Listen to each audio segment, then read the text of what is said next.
आज हम carbonated compound series का लेक्चर नंबर 5 अपलोड कर रहे हैं, जिसमें हम पढ़ेंगे chemical properties of carbon compounds. First है combustion. What is meaning of combustion? Combustion मतलब किसी भी कंपाउंड को in the presence of oxygen burn करना।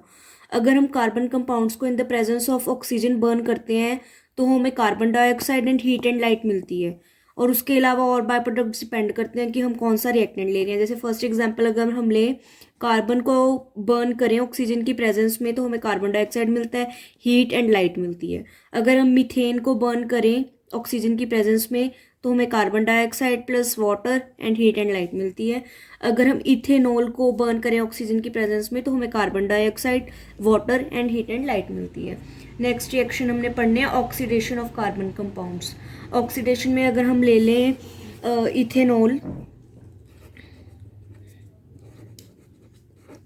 इथेनॉल को हम हीट करें इन the presence of alkaline KMnO4, alkaline KMnO4, या फिर हम एसिडिफाइड K2Cr2O7 डाल दें, पोटाशियम डाइक्रोमेट, और उसको भी हीट करें।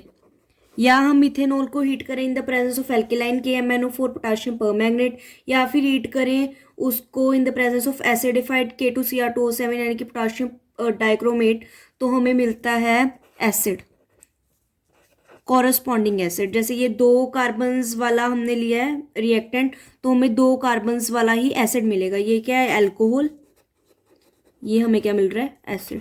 ऐसे ही अगर हम 3 कार्बन वाला एल्कोहल लेंगे, C3CH2CH2OH, अगर हम ये ले लें तो हमें इसके कॉरस्पॉन्डिंग 3 वाला एसिड मिल जाएगा,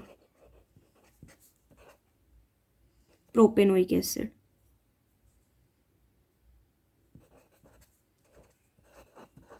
प्रोपेनोइक एसिड मिल जाएगा अगर हम ये वाली अल्कोहल लेंगे, तो कॉरस्पॉन्डिंग एसिड मिल जाता है। अगर हम 2 कार्बन्स वाली अल्कोहल ले रहे हैं, 2 कार्बन्स वाला एसिड। अगर 3 कार्बन्स वाली अल्कोहल ले रहे हैं, 3 कार्बन्स वाला एसिड।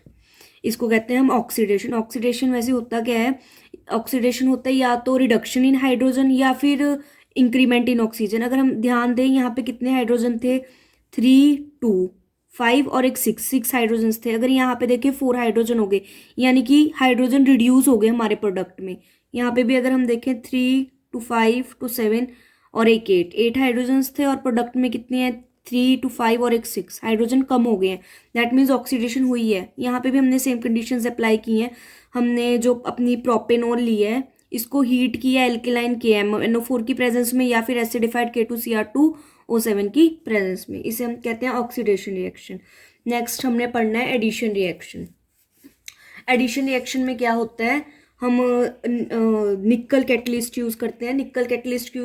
कैटलिस्ट हमें पता है सरफेस प्रोवाइड करते हैं for the reaction. Addition reaction में हम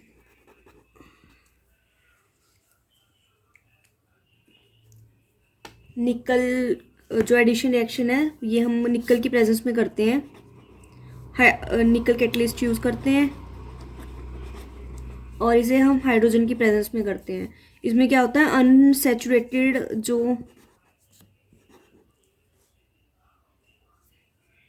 अनसैचुरेटेड जो हमारे कंपाउंड्स हैं, एल्कीन्स हैं, वो एल्कीन्स में चेंज हो जाते हैं। एडिशन ऑफ हाइड्रोजन हो जाता है। 4 हमारे R थे, 2 H ऐड हो गए। This is our addition reaction. Addition मतलब ऐड होना, हाइड्रोजन का ऐड होना और अनसैचुरेटेड कंपाउंड का सैचुरेटेड में चेंज हो जाना। ये निकल की प्रेजेंस में होता है। Nickel is working as a catalyst here. यहाँ पे R क्या है? Alkyl group. एल्काइल ग्रुप मतलब RCH3 भी हो सकता है, C2H5 भी हो सकता है, और C3H7 भी हो सकता है। हमें नहीं पता क्या है। नेक्स्ट है सब्स्टिट्यूशन रिएक्शन। सब्स्टिट्यूशन रिएक्शन जो है ये एल्केन्स शो करते हैं। एल्केन्स जो सिंगल बॉन्डेड कंपाउंड्स होते हैं वो सब्स्टिट्यूशन रिएक्शन शो करते हैं। मोस्टली वैसे जो एल्केन्स है ना, सैचुरेटेड सिंगल बॉन्डेड कंपाउंड्स है, वो अनरिएक्टिव होते हैं, इनर्ट होते हैं, रिएक्ट करना नहीं चाहते।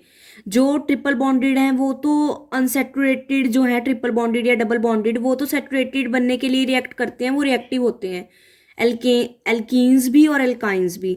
लेकिन जो एल्केन्स होते हैं वो कम रिएक्टिव होते हैं। तो इनकी रिएक्शन ना, सब्स्टिट्यूशन रिएक्शन एच न्यू यानी कि सनलाइट की प्रेजेंस में होती है। एच न्यू का मतलब यही होता है कि लाइट की प्रेजेंस में हो रही है लाइट रिएक्शन। तो सब्स्टिट्यूशन का मतलब क्या होता है कि एक एच यहाँ से गया और ये जो Cl2 मतलब ऐसे है, दो क्लोरीन बॉन्ड के साथ जुड़े हुए हैं और क्लोरीन यहाँ पे आके लग गया, ऐसा प्रोडक्ट मिलता है हमें। और ये जो एक क्लोरीन बचा, ये इस एच को लेके चला गया लाइक दिस, HCl बाहर हो जाता है एक, और CH3Cl मिल जाता है।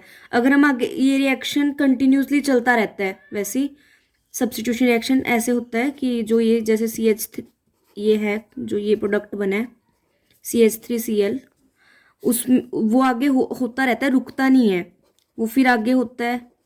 और ये फिर एक एच रिमूव हो जाता है, एक एच की जगह क्लोरीन लग जाता है और फिर HCl निकल जाता है। फिर ये वाला प्रोडक्ट जो है, फिर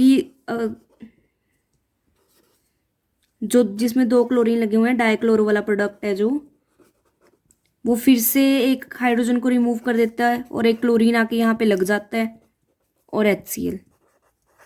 और ये जो 3 क्लोरो वाला प्रोडक्ट है, ट्राइक्लोरो,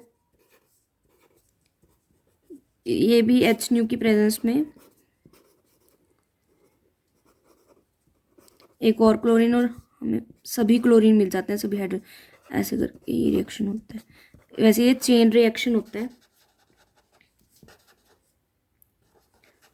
हायर क्लासेस में आप इसका मैकेनिज्म भी पढ़ोगे। ये फ्री रेडिकल मैकेनिज्म होता है कि टिल द एंड चलता रहता है, टिल द एंड चलता रहता है। पहले एक हाइड्रोजन रिमूव हुआ, HCl मिला, CH3Cl मिल गया, फिर CH3Cl, फिर से H रिमूव हुआ, CH2Cl2 प्लस HCl मिल गया, फिर एक H रिमूव हुआ, CHCl3 मिल गया, फिर CHCl3, फिर से उसमें से एक H रिमूव हुआ, CCl4 मिल गया। नेक्स्ट अब हम करेंगे रिएक्शन ऑफ इथेनॉल। फर्स्ट है रिएक्शन विद सोडियम। इथेनॉल का जब रिएक्शन करवाया जाता है, इथेनॉल होता है CH3CH2OH। जब हम इसको सोडियम के साथ रिएक्ट करते हैं तो हमें सोडियम इथोक्साइड मिलता है, 2 मोल्स ऑफ सोडियम इथोक्साइड। यहाँ पे बैलेंसिंग के लिए 2 सोडियम लगा लेना, 2 मोल्स ऑफ सोडियम इथोक्साइड मिलता है। साथ में हाइड्रोजन गैस लिबरेट होती है। इस रिएक्शन को होने की बेस्ट पता लग जाता है हमें कि हाइड्रोजन गैस लिबरेट हो रही है तो रिएक्शन प्रॉपर हो गया है।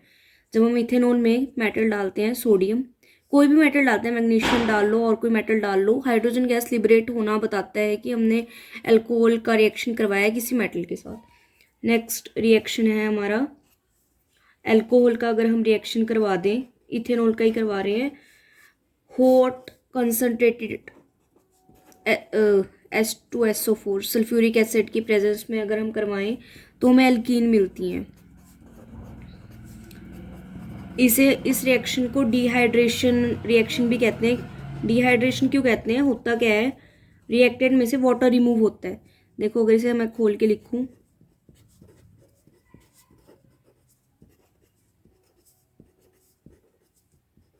इसमें से क्या हो रहा है, एक OH एक H, यानी कि ये वाटर रिमूव हो रहा है और ये बॉन्ड डबल बॉन्ड बन रही है, यहाँ पे डबल बॉन्ड आ रही है, तो ये एल्कीन बन रहा है।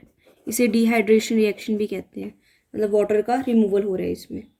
नेक्स्ट है reaction of ethanoic acid. Ethanoic acid जब हम अल्कोहल्स के साथ रिएक्ट करवाते हैं एसिड की प्रेजेंस में, यानी कि H पॉजिटिव की प्रेजेंस में, तो हमें एस्टर मिलते हैं और वाटर। ये इसे हम कहते हैं इथेनोइक एसिड।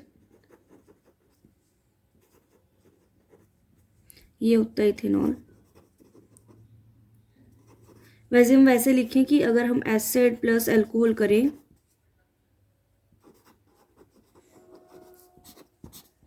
H पॉजिटिव की प्रेजेंस में, तो हमें एस्टर और वाटर मिलते हैं।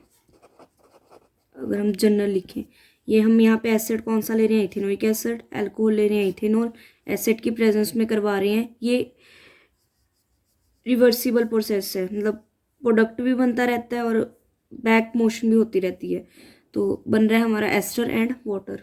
नेक्स्ट हमने पढ़ना है इथेनोइक एसिड का ही रिएक्शन है with sodium, CH3COOH। Ethanoic acid with sodium के साथ रिएक्ट करता है, सोडियम एसीटेट बनाता है and water. What is sodium acetate? CH3COONA plus water.